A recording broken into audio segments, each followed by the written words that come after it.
Okay, well, welcome everybody. I hope you can hear me well. Welcome to the Oxygen AMA. I'm Adam Harper. I work with Oxygen, and I'm going to be your moderator for tonight's session or today's session. We're going to have 60 minutes for this AMA. We'll kick off with an introduction from Alex Grebnev, who's the co-founder of Oxygen. Then we're going to address a range of your pre-submitted questions, which cover a wide spectrum of the topics that you've been raising in the Telegram chat. And then we're going to move into a live Q&A, where you're welcome to type in your questions to the Q&A function here on Zoom, and then we'll have Alex and some of his guests respond to those. So that's the format for this session. And now I'd like to hand over to you, Alex. Thank you very much. Thank you very much. And hi, everyone.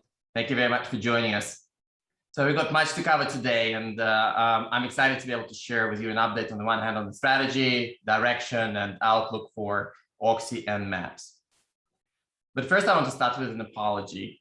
I know that this AMA is really long overdue, and I do hope that by the end of the session, you'll have a much clearer idea of where we are today and where we are heading. Thank you to everyone who submitted the questions in advance. This really shows great interest and excitement about the project. And of course, there are some more difficult questions and some concerns too. The plan for today is to look to address as many of those as possible. I think it's fair to say that there have been a few bumps on the road on our journey to date, but I can say that with great confidence that I am more excited than ever about the MAPS and the Oxy ecosystems and what's to come. Maybe let me tell you a little bit about what to expect in the next 60 minutes. So I'm first going to start and talk a little bit about the update in terms of where we are today, talking about the strategy and roadmaps for both Oxy and MAPS. And then we'll go into questions, and joining me for the Q&A, Simon Jones, who is the head of strategy and business development. You may know him, some of you may have spoken to him. He's been moderating our Telegram chat. And then there's also Scott Carlson. Thank you very much for joining, head of digital asset security at Kudelski Security, the firm that audited Oxygen Protocol and a close partner, and they're also a strategic security partner of Solana. So a lot of experience and a lot of great perspective. We'll start by answering a few pre-submitted questions, kind of as much as possible before going into open Q&A. These look to cover kind of key areas, kind of key overlaps of the things that you want to know. And then to the extent that you have questions, other questions, then please post them into the chat channel on Zoom, and we'll answer as many of those as we can.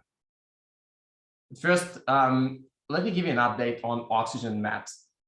I will be assuming sole leadership for both Oxygen MAPS, MAPS.me.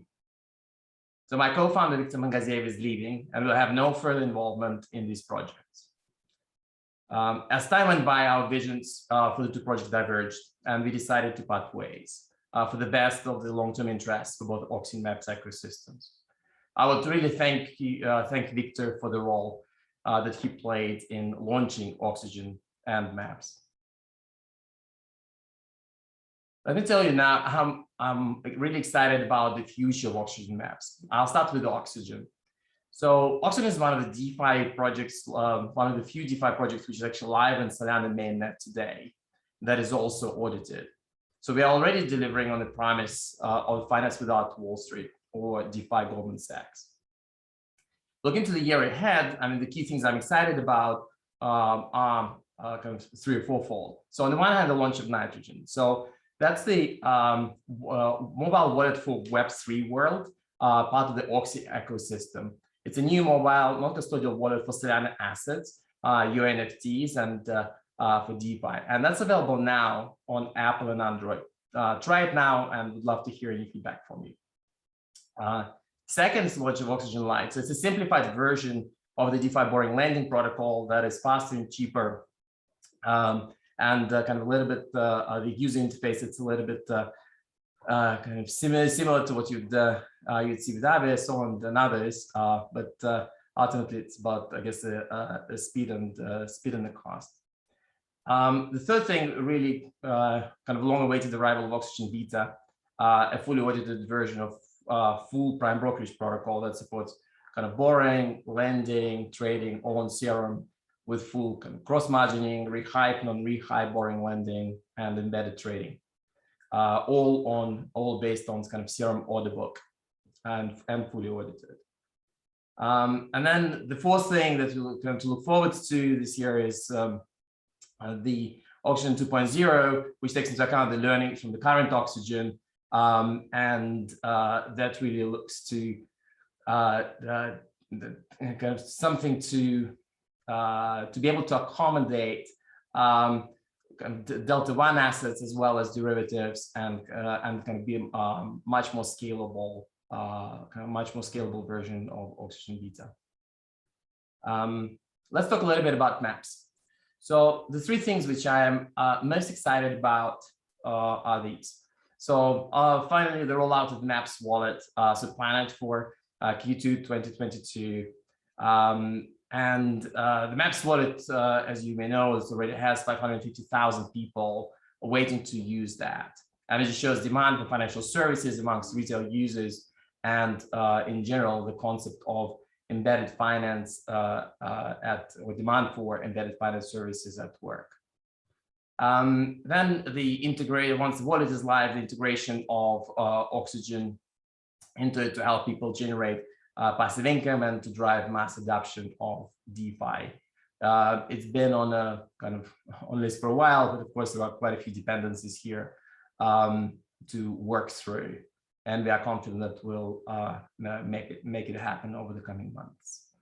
And then there's of course the new theme, Maps as a trusted bridge into the metaverse, which you can build around a huge user base, and kind of the world of combining the world of DeFi, kind of NFTs, and the huge user base that we have. So more on that later. So all of these are very exciting, and I recognize that so far we haven't done kind of well at all in terms of keeping you updated on our progress and engaging with the community. And I do take concerns that you've raised very seriously, and I'm ultimately responsible for changing this. The summit is the start of what we hope to be a much more transparent and a two-way interaction with you, our community. And so now, why don't we move to the Q&A session? Over to you, Adam. Okay, thanks very much, Alex. So we've summarized the questions that we received basically into 4 themes, which we're going to be going through now. We're going to start off with strategy and roadmap for oxygen.org and maps.me. So those are our 4 themes. So Alex, question 1, what is the ultimate purpose of these projects? Thanks, Ed. So look, we have a vision for a new decentralized financial system that would make money a lot easier to deal with, kind of wherever you are, whether it's moving it, saving it, or investing it. And when you really think about it, what do you need for that? On the one hand, you need users. On the other hand, you need DeFi financial protocols and infrastructure. And then you need actual user experiences built on these protocols. So our vision for Oxygen is to provide that core infrastructure for finance without Wall Street or DeFi Goldman Sachs. And vision for Maps is the ultimate travel companion with embedded financial services based on DeFi infrastructure. So that's where we are headed. Okay, thanks, Alex.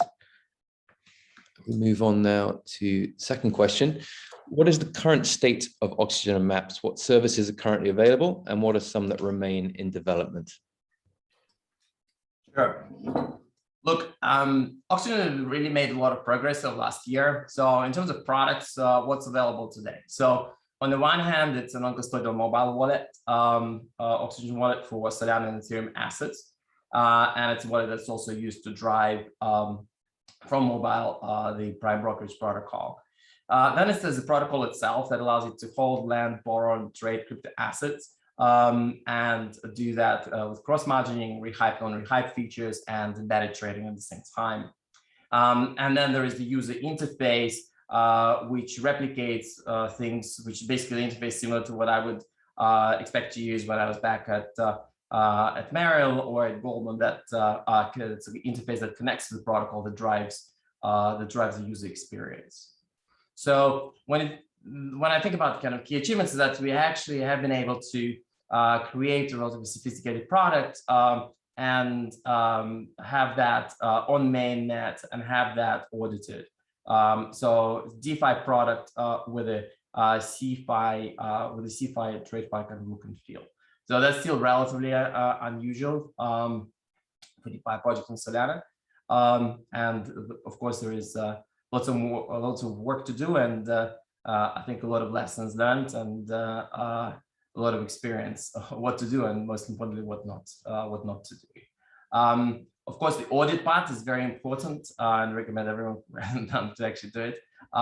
So there's, on the one hand, in DeFi, there's the inclination to do things, kind of ship out things very fast. But then when you come to larger, more institutional partners, and they say, okay, please, would you like to deploy tens of millions or hundreds of millions of liquidity on the platform? And the first question, okay, has it been audited? And by whom? So we have been audited, and it's a relatively lengthy process and a very thorough process. So our security partner and audit partner on that side is Kudelski, really, and Scott can talk more about it kind of a bit later in the Q&A.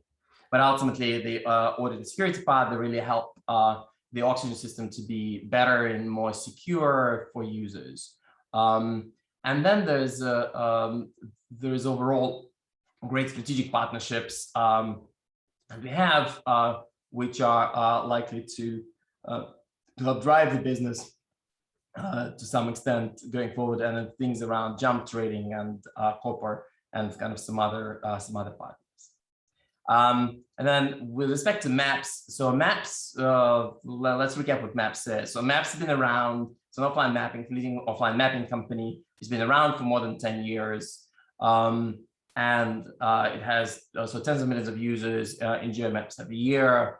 Now, all of these people do want also financial capabilities inside the app. So we have kind of more than 500,000 people on the wait list for the wallet.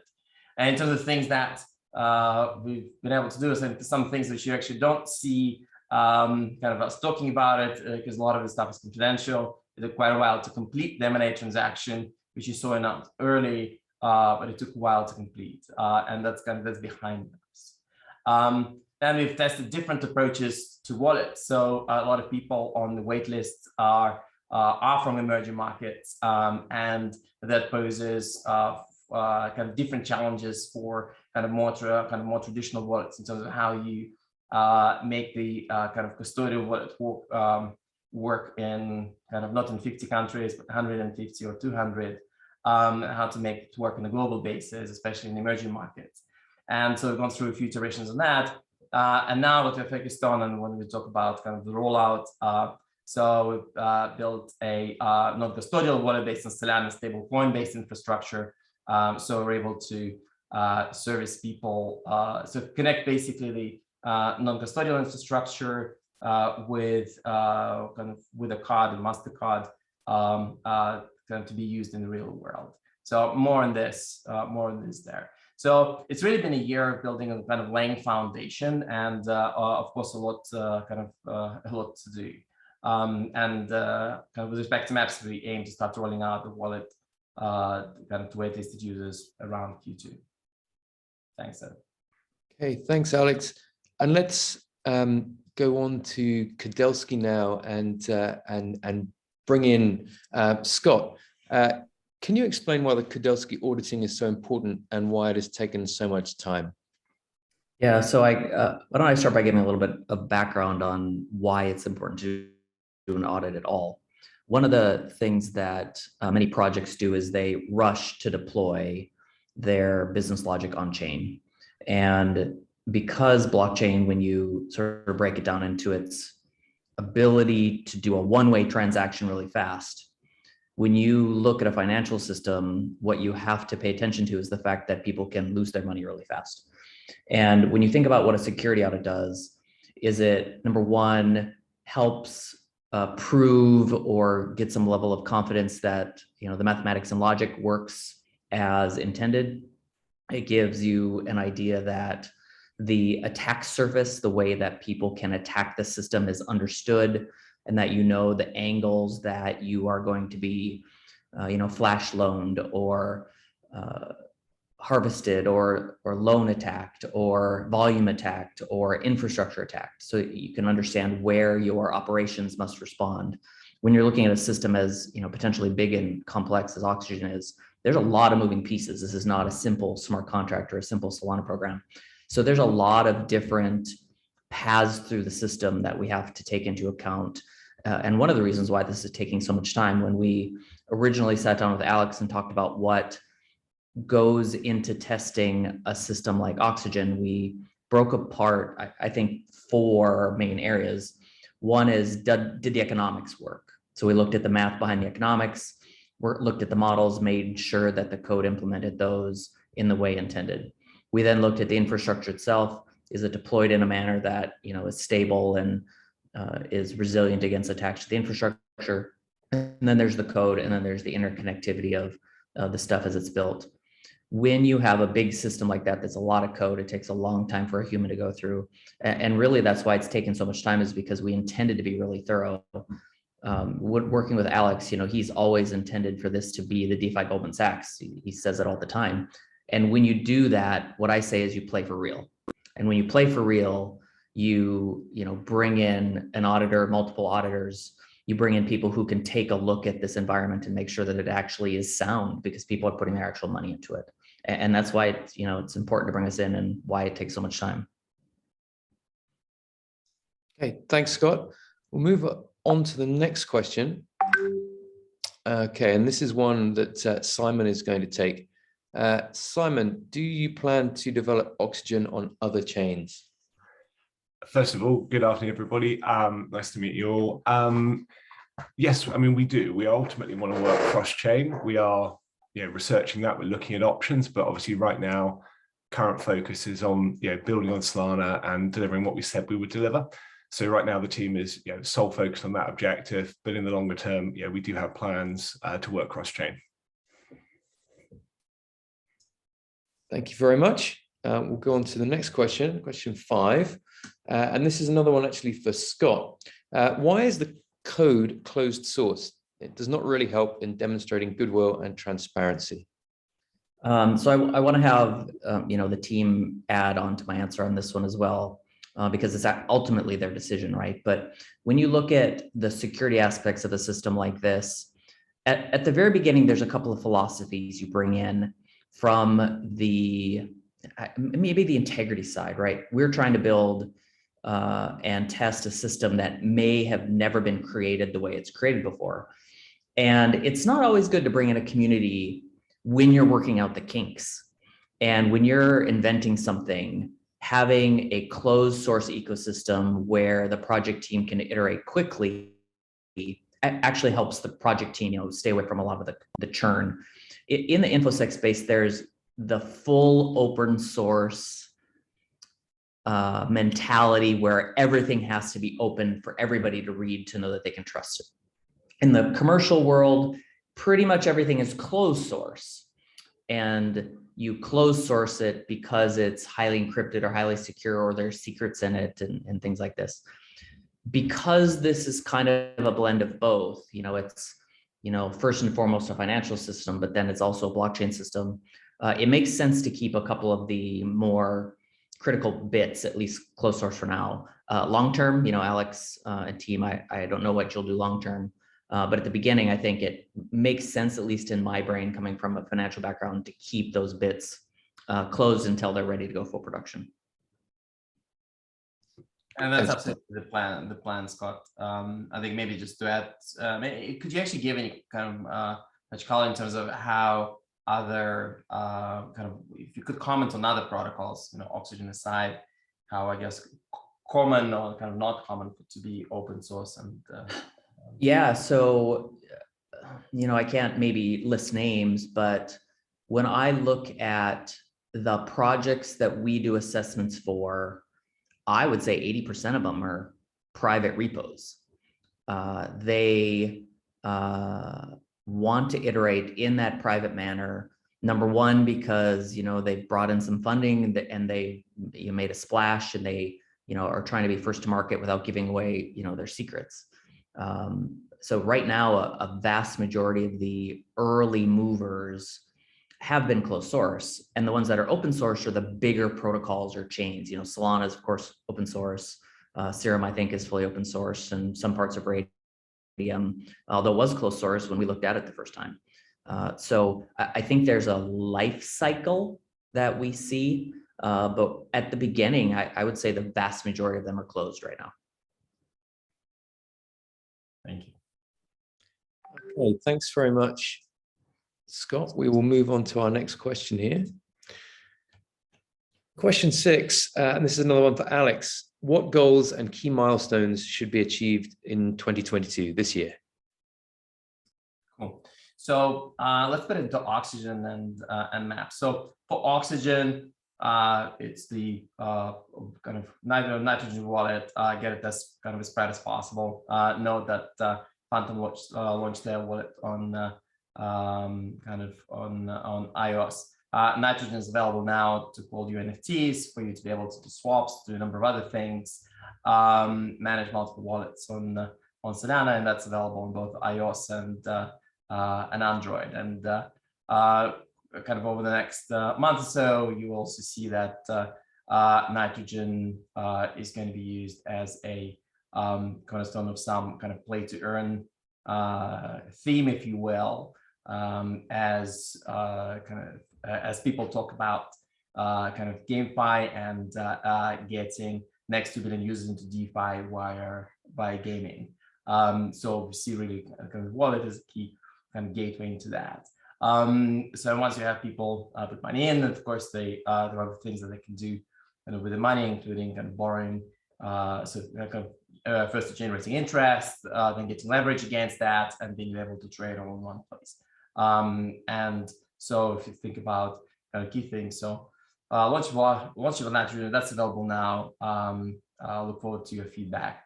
2 is kind of Oxygen Lite, so that we are planning to release in the next month or so.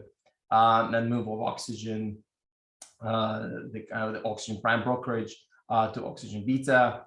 If you've been asking about it. So as you know, as we announced at the beginning of this year, our securities partner Kudelski, they've finished re-auditing the Oxygen protocol, and kind of after we've made suggested changes and consider it safe to move into beta stage, so planning to do that. And then there is Oxygen 2.0. So as I mentioned, thinking about it, kind of how do you kind of reimagine certain things in terms of how things could work at scale and with more complicated structures, taking into account what we've already know from the current Oxygen, and being able to deal with a lot easier with kind of Delta 1 and Delta less than 1 derivatives portfolios, and doing margining across that. And then there is the DeFi for the metaverse theme, again, borrow, lend of NFTs, and a number of other things that are things to look forward to kind of later on for Oxygen. So for Maps.me, we are focused on the kind of rollout of building a rollout of the Maps.me wallet. As I mentioned, I had to totally reimagine in terms of how it would work, and it's kind of and connect on the one hand, decentralized infrastructure, stablecoin infrastructure, with the real world, the cards, so that whenever you swipe a card, you actually have transactions on chain, and to enable and to have all of this in a kind of in a CeFi type experience. As I mentioned, this 550,000 people are currently on waitlist to take care of, and we expect that to kind of the users to scale up pretty quickly. The second thing is with the wallet is the passive income. So I want all these people, all these millions of people, to earn to enable them to earn passive income for kind of some so to beat kind of banks' interest rates, and that will be done through integration with Oxygen. So part of what we are doing on the Oxygen side, be it the audits or be it kind of Oxygen lights, are related to that.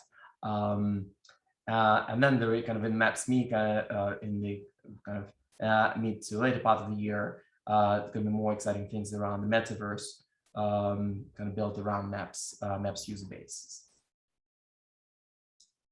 Okay, thanks.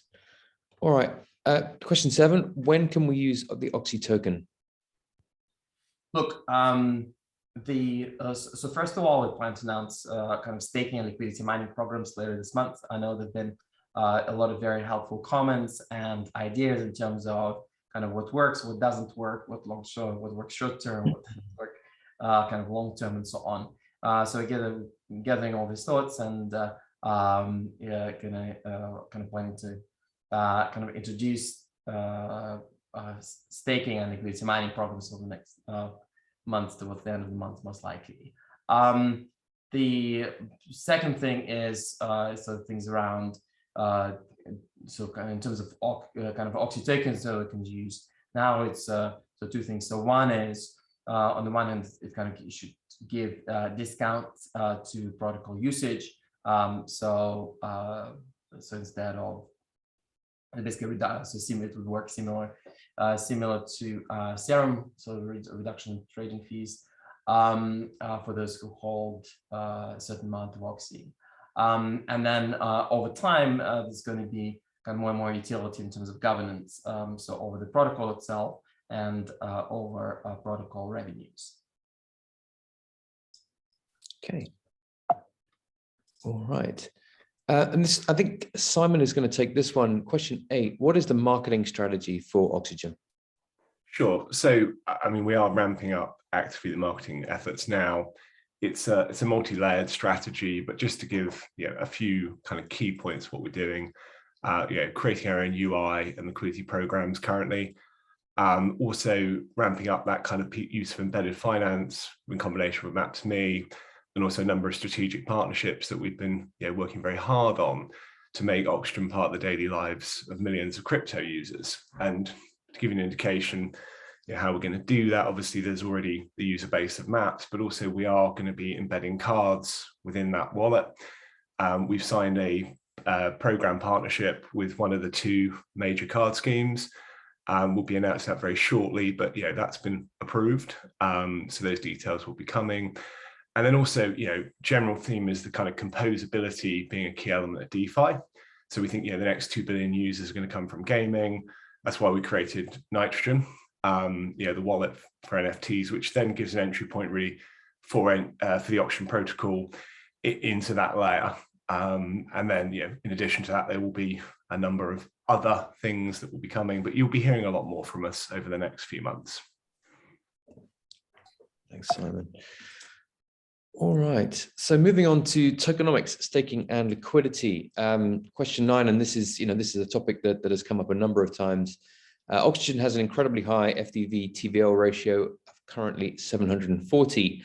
How do you plan to reduce this ratio and make the Oxy token less diluted? Oops, sorry, I skipped on there. Alex. Yeah, thanks. And look, I think there's several things to say here. So one is, the high ratio as of in itself, I think it's necessarily an issue, right?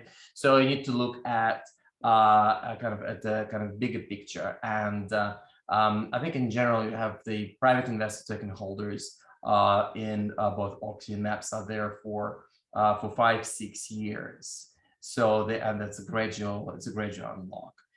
So it gives enough time for the ecosystems to gain momentum and to start generating substantial net revenues, which could then be used for buy and burn.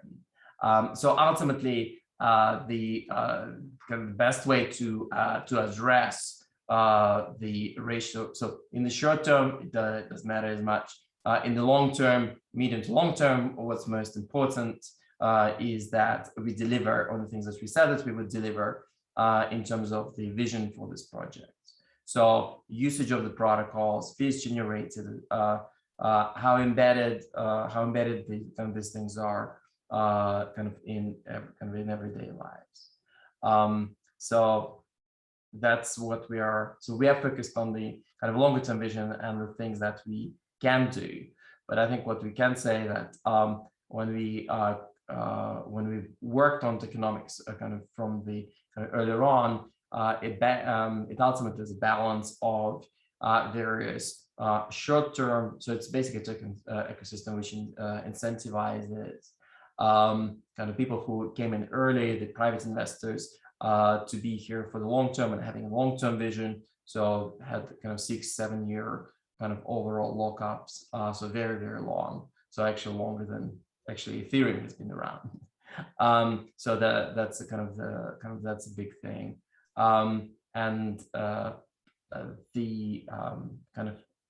the success of basically the real value for the team and for everyone who gets in early is from making sure to deliver on the vision, which is what we are focused on. Okay, thank you, Alex. All right, question 10, there's a lot here. Please provide current info on the current tokenomics, circulating supply, locked tokens, number of team tokens, list of team wallets in order to monitor the token sales. I would like to understand who are the insiders dumping their tokens since November 2021.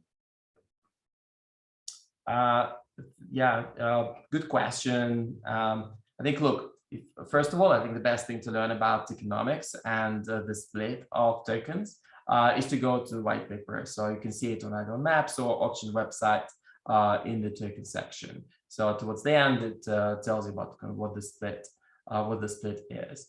What I can say is that the team hasn't sold any tokens since the listing, and we are committed here for the long term, and we want to make sure that the token holders are successful promoted different ways together with us. And overall, the tokenomics is designed to align team interests, community interests, and the private investor interests over short-term, medium-term, and long-term. Okay, thanks, Alex. 11, another popular topic here. When will the Oxy burn mechanism start? Burning will drive prices up. Getting questions coming in about prices as well. The white paper said 100% fee will burn Oxy. When are we starting that?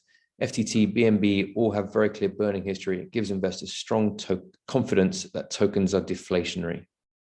Absolutely. So we're very focused on this, of course, and I think you mentioned for example FTT. Of course, it's a CeFi exchange generating hundreds of millions of revenues per year, plus whatever the numbers are now.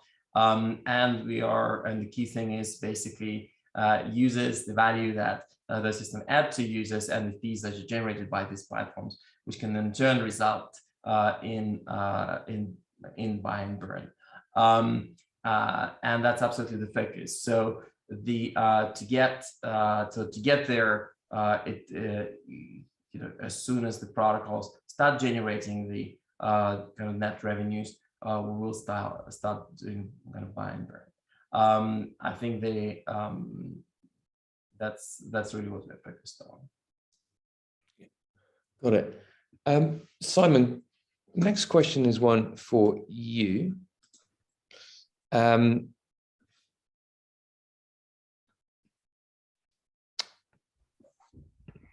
think I've skipped forward. Yeah, sorry, I've skipped forward one more. Don't worry. Oh, here we go. Yeah, why is staking of locked Oxy tokens not possible, although this is clearly stated in the white paper?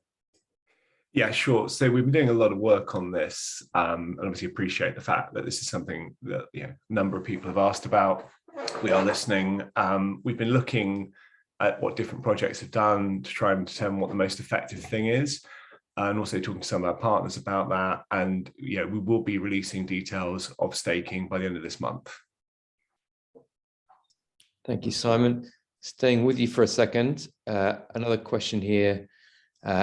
Number 13, how was the unlocked 8.5% of the 2.5 billion Oxy Products and Tech Growth Fund utilized in 2021? How much has been spent, if any? Who is in control of the wallet it sits in? How is it secured? Sure. So first and foremost, none of that's been spent and the funds are secured on FTX. And obviously, yeah, it's in control of the Oxy team. Thank you.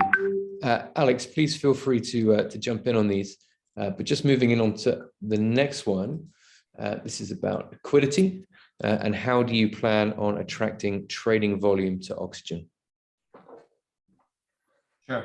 So look, audit has been an important part for institutionals like Jump and corporate clients to participate in all this. That's going to help drive that. Second, to jumpstart liquidity, or as we mentioned, we plan to have a liquidity program to incentivize kind of crypto natives in general community to give it a try and drive traffic there. Then there's the part about strategic partnerships with wallets and custody providers to make sure that we embed Oxygen into into existing user bases. So to make it kind of a one-click exercise to start generating yield for people, and also kind of whether it's yield or whether it's kind of getting leverage or getting liquidity. So there are a number of things that are that we're going to be announcing as well in the context of. So there's one thing, of course, the embedding of Oxy into maps, but then making part of people's daily lives. But then there is also kind of some other kind of strategic things that we're working on to ensure that we follow that strategy and get to scale in terms of the trading volume as fast as possibly can, and overtake the existing protocols and secure the medium to long-term future. I think ultimately our goal is to be the number one foreign lending protocol both in Solana and beyond. Got it. All right.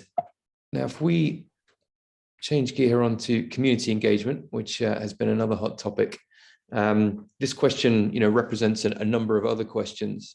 Do you have any plans to hire a community manager to engage more on Twitter and Telegram? Do you plan on utilizing your community? Simon, do you want to take a crack at this one? Yeah, absolutely. I mean, first and foremost, I appreciate the fact that a lot of people have been very frustrated by that lack of engagement, and that was a mistake on behalf of the team. So we are fixing that at the moment. We're currently going through interview process for a community management team. We will make sure that team is 24/7, leading the various community channels. We are always open to discussions about how you can work with the community to support the development of Oxygen. Obviously, I'm an admin in the Telegram group. I think anybody in there will know that I am reasonably communicative, but please give us a little bit of time to solve that. But in the interim, if there's anything in particular, feel free to drop me a line. Okay, got it. Thank you. And moving on to wrap up this pre-submitted Q&A section, and then we're going to take some of the questions that have been coming in. Quick discussion here on team and investors. And again, this question 16 reflects a lot of questions, including those that have been coming in during the session. But Alex, I'll direct this one to you. How large is the team? What is their background? How is it structured? How many blockchain developers do you have? Cool.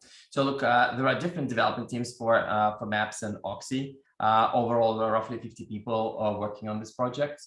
And we should look to enhance the team by partnering with BT Block. So these are a firm with specialist blockchain engineers with deep knowledge of Serum. So they're actually recent winners of Serum security bounties. And they already have super deep knowledge of Oxygen protocol. So we'll also plan to add more people with trade fund and investment banking background, and that's going to be a large focus as well. I think it's fair to say that the talent is generally scarce, and so we are constantly hiring. So very happy for anyone who's keen to join the vision of either MAPS or Oxygen. Just reach out to Simon, to myself, and happy to see if we can work together, find a way for you to contribute. Okay, thank you, Alex. Question 17, also for you, Alex. Is Sam Bankman-Fried still an Oxygen advisor? Yes, he is, and he remains as supportive as ever. We are also in regular dialogue with our key strategic partners like Jump, and it's always very helpful to have supportive long-term partners who have a similar vision of building kind of long-term kind of decentralized ecosystem and understand that things take time, and that's because they both can be investors and also builders, and so it's a very supportive environment. Of course, it's kind of very fast-paced, so very demanding, and at the same time, I think it's very so really value kind of supportive kind of private investors and advisors that we have. All right, and then the last of our pre-submitted questions here. Why are you not engaging with your seed pre-sale investors more actively, utilizing the network?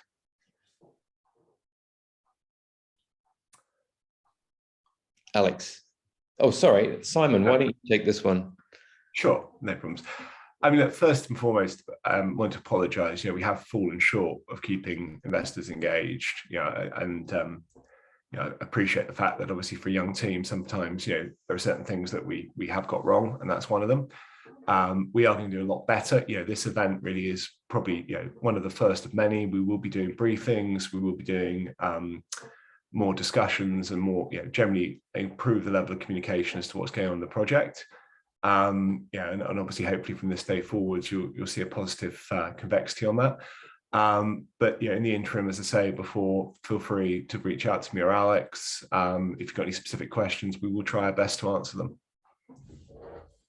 Okay, thanks very much, Simon. So that actually brings us to the end of the pre-submitted Q&A. We've had a number of questions come in live, which is great. We're going to try and work our way through them, unless the question has really already been covered in what we've gone over during the pre-submitted Q&A. So Alex, I'll start off with you here, and a question that's come in from Chris Kim, who says, we feel the project is abandoned. We treated Oxygen as one of core projects in Solana ecosystem. There are a lot of new kid projects that have higher TVL. It's such a shame. Do you have a specific plan to make the TVL higher and bring some value for Oxygen? Yeah, thank you very much, Chris. Look, it's a very valid question. And hopefully what you've heard today gives you a little bit of color in terms of what it is that we are working on. But I tell you, they have kind of very concrete plans and in terms of how to massively change that. And it's not just a minor change, but just kind of a total shift. Kind of that takes time. However, there is a combination of, on the one hand, building, right, and on the other hand, a number of things aligning. And I feel that we are close to that. So hopefully over the next, so some of the key things that we are doing. So kind of will go kind of a long way towards structurally changing, well, not changing, but structurally driving the TVL. So one is capturing users through wallets, right? So they they straight away become part of your ecosystem, and of course they kind of play to earn a big theme in terms of capturing people, right, and giving them ultimately a kind of a cool user experience, kind of a cool user experience with zero blockchain knowledge required. And two is this kind of strategic partnerships. One is Maps.me, but then there are also other ones which hopefully will announce over the near future, which will help address exactly the TVL question and the kind of the medium to long term mode. Okay, thank you. Now, a question for Simon here that has come in from Steve Bald. With $90 million raised, how come you have not been able to hire a decent marketing and communications team to engage the community and communicate timely? Do you plan to hire such a team? Absolutely, we do. And as I said earlier, I mean, yeah, apologies for that. Yeah, we have had people come through the team, but they, unfortunately weren't, in our view, up to the required standards on that. So we have been actively recruiting. I was actually doing some initial interviews for a new kind of group head of marketing a couple of weeks ago. And, the caliber of those people is really, really high, because we want to make sure that whoever we bring into this project actually, has the capability and ability to communicate with such a wide global audience. And that's actually a really tricky challenge. But trust me, it's a core focus going forwards. Okay. Thank you, Simon. Now here's a question that's come up a number of times, and this is from Whale as Haha. What happened to the price and why? Alex, over to you. Well, I think it depends on where you're looking, right? So whether you're looking at it, from $2 down to 65 cents, or from 23 cents up to kind of 65 cents. I guess it's all relative. But I think, look, there are things which we can control and other things we can't. And price is one of those things that we don't. And what we are focused on, kind of making sure that the key, when we think about kind of supply and demand of tokens, that is there on the one hand. What we're focusing on is focusing on things which we can do, right? To control the awareness of the token, so kind of how widespread it can be. And when you think about kind of Maps.me and kind of tens of millions of people being able to use Maps tokens or Oxy tokens, I think you can picture the rest in terms of the possible demand there. They're kind of raising awareness, and then the the second thing, of course, is the point of the kind of natural demand. So not the speculative part, but the kind of natural demand for from buy and burn. So of course, given the kind of early stage of development of the project, there's more speculative component, and kind of longer term, we hope to have a kind of structural demand from kind of users of protocol for that. So it will be kind of natural demand for tokens this way. Now, I think as far as price, I think it's also fair to say that it's important, kind of like in any other market. It's important to look at things on the relative value basis, and look at the kind of at certain at house element, for example, from 250 kind of mid-November down to kind of 80 a week ago, and then up to 110.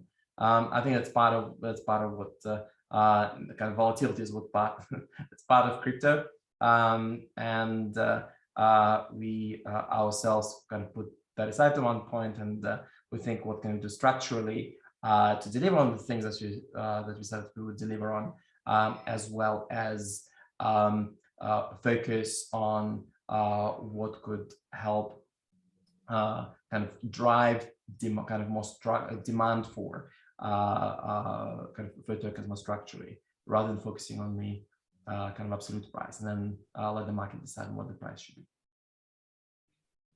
Okay. Another question here from Matthew Pollard.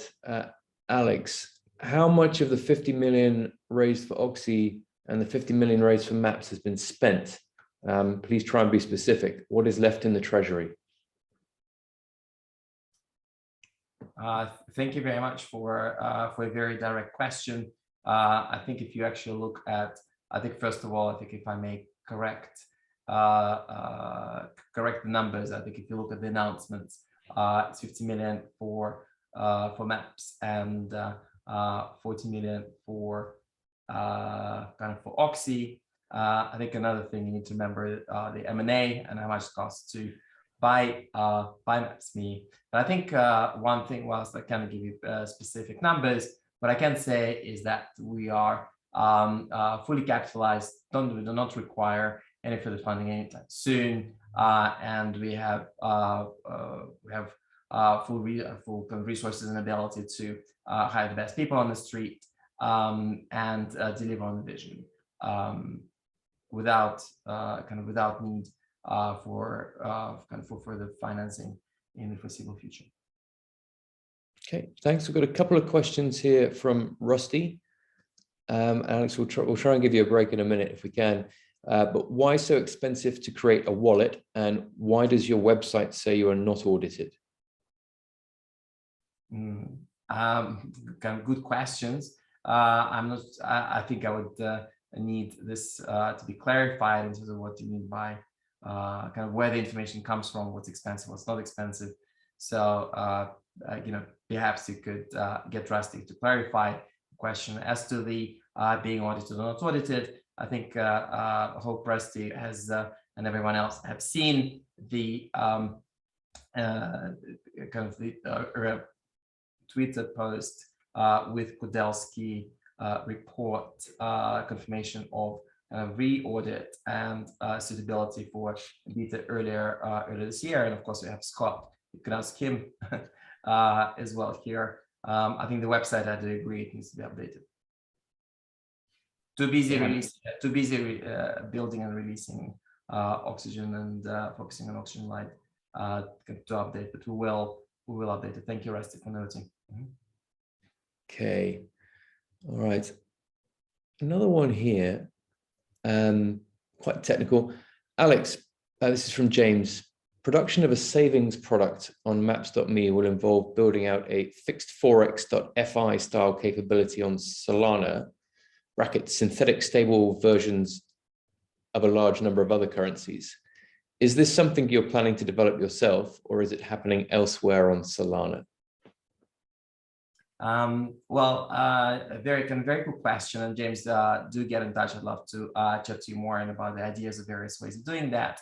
I think that there are indeed different ways of doing it, and some with things which are there. And of course, the whole point of DeFi is composability. I think what we have found is that a lot of things, when you think about applying them to large user bases, or where things need to always work, they're not always fit, not mature enough to be used there. So a lot of it we're basically having to build ourselves. Okay. However, very keen to explore different ways and listen to any ideas you may have. Okay, thank you. So there's a question here from Thomas Wilson, who asks, how have none of the funds from the early rounds been spent, yet it costs at least 75, 200K a year to hire developers? Does that mean hardly any development has been made? Thank you, Thomas. So let me perhaps take that. It's been none of the funds from earlier rounds. Well, I'm not sure where Thomas takes this information from. I think what we're saying, what I did say and alluded to, is that yes, we have sufficient. We have raised sufficient amount of funding to be able to implement our vision and see that through. I think, as I mentioned, we have a team of around 50 people and growing, working on delivering on these visions, and we're planning to spend a lot more.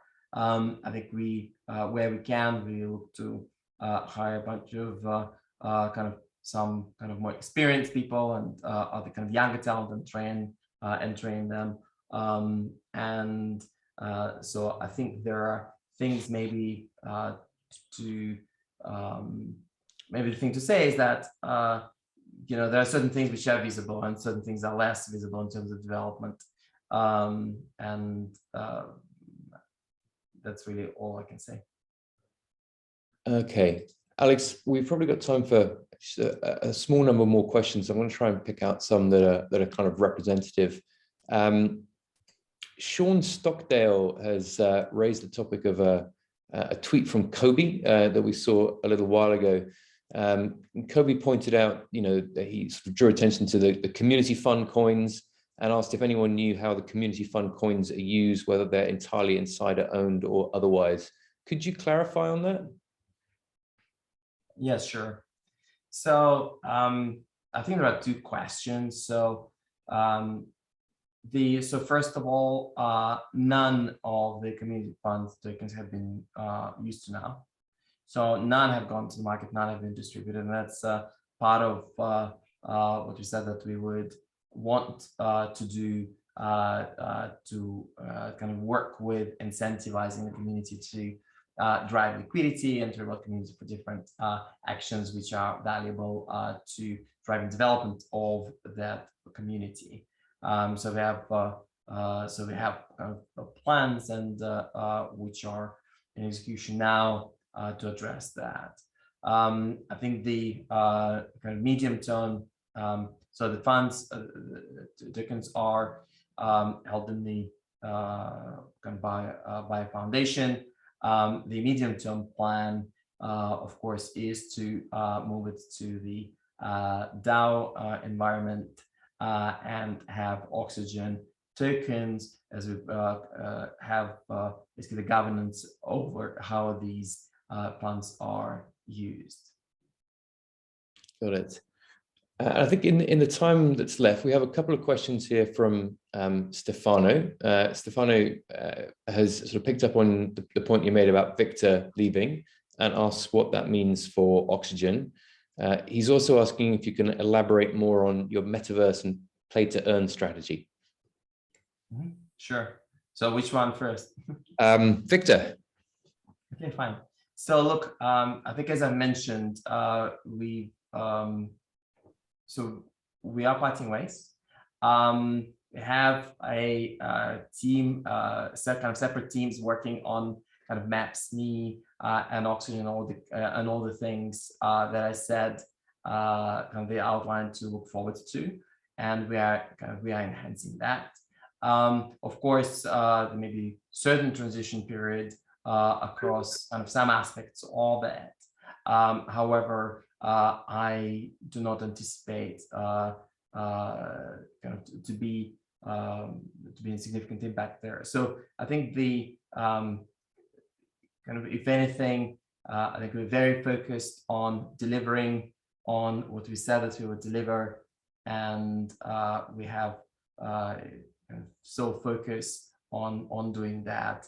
And if anything, it's I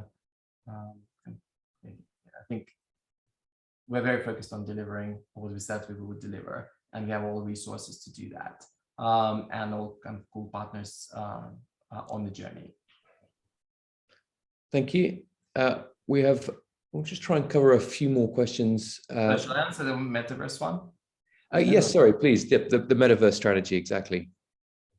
So the way that you look at it is this. So when you look at GameFi, and GameFi today is what DeFi was a year and a half ago. And there's a lot of talk about NFTs, metaverses. And of course, we've seen how the worlds and the kind of virtual worlds can explode in value. How, for example, Axie over kind of a few months can gain tens of billions of dollars of value, and how interested people are in it. And in general, how the play to earn the kind of approach can unlock new people entering into DeFi, right? And when you think about the total number of people in crypto now, say call it 200 million, and kind of total population overall, of course, there aren't that many people using that, right? So, so GameFi, so kind of with gamers being, there being kind of more than 2 billion of them, so it's quite natural for, so the kind of GameFi helps essentially gamers monetize their time. So if in DeFi people are staking money to generate yield, so here people are staking time and can generate yield. Now, when you think about it, for any kind of way to earn things, you basically need to people need a wallet, right, to hold their digital assets, which belong to kind of digital game assets. For that, you need a wallet, and you also need a wallet where to pay people. And then when you think about this, so the wallet needs to be user friendly, and ideally as kind of zero blockchain knowledge required as possible. And that's what we focused Nitrogen Nitrogen to be. So on the one hand, kind of simple to use. On the other hand, supporting NFTs. There are going to be a few other things, so partnerships with games, and making sure that we basically embed the wallet into some kind of user onboarding user plan. We see a huge growth there, and we think it's best to pick up clients early. And I think there's a huge amount of them. There's more to come. And of course, when people, the natural thing about P2E is that the rewards which someone else is paying, they're actually being paid directly into your wallet. So rather than actually paying people for, so paying someone for user acquisition, you are actually getting clients and also straight away getting value into wallets. And of course, once you have value into wallets, you require exchange functionality. And then once you have once you have value in wallets, you want yield, and then connect the real world in terms of being able to spend the stuff. So it ends up being kind of the wallet is key part of it, and being linked directly to essentially payouts. So P2E payouts is we think it's a very kind of smart embedded play for huge user growth. Thank you. Alex, there's a few more questions that I don't think we're going to have time to cover, and we will try and get back to people individually where questions are unanswered. But just one, because it keeps coming up to wrap this up. It's just going back to the point that we discussed earlier about burning tokens and whether you are considering burning tokens. So which question is that? It's have you considered burning tokens, and what was the outcome? Of course. Well, look, firstly, we have committed to burn tokens, so I think that's very clear that we will do that.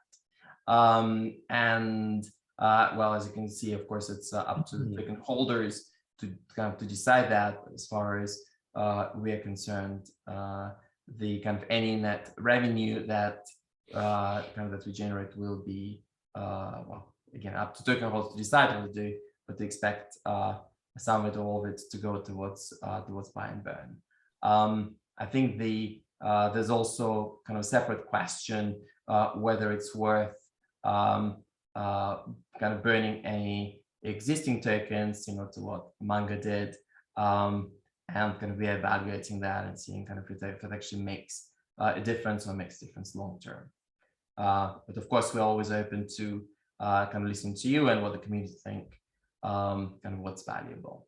I think the main thing that we are focused on, of course, is that are the roadmaps which we've outlined, and making sure that we deliver on the vision. I think that's a lot. So both short-term things, long-term things are important. However, I think it's very important to get kind of those roadmap items right. Alex, on that note, I think we are basically out of time, so I'll just ask you to wrap this up quickly, and that will bring our AMA to an end. Sure.